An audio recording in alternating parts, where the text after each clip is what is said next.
Sputnik V light version completed clinical trials, Russia says.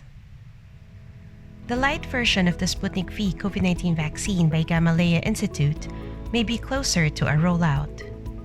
Recently, the Russian health minister confirmed the completion of the clinical trials for this version. The product still uses the adenovirus-based platform, similar to the Janssen and Oxford vaccines, except the design has been trimmed to fit a one-shot regimen.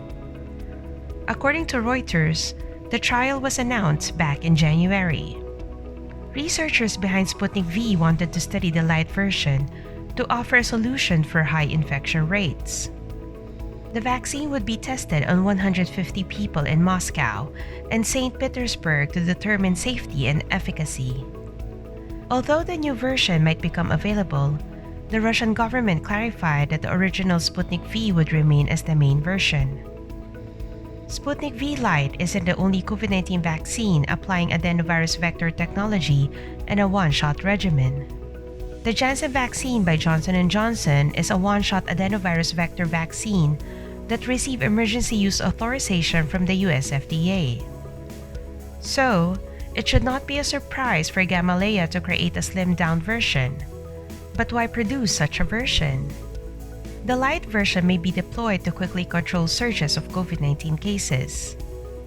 The two-dose regimen appears the gold standard in COVID-19 vaccination, though there's a huge trade-off when distributing and administering two-dose vaccines.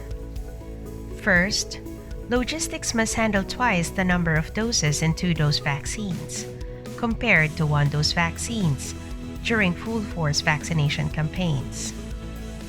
The situation may become more difficult if the doses demand ultra-cold storage. Second, the administration of two-dose vaccines is a pain for vaccinators and the public. People have to visit vaccination sites twice to get full protection, while vaccinators have to travel distant places twice to fully vaccinate residents in rural areas.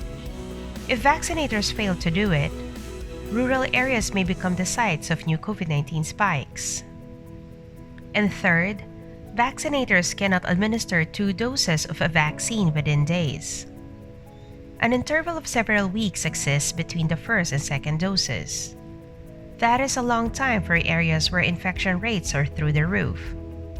But if a one-dose vaccine is abundant, governments may deploy them immediately to crush those rates.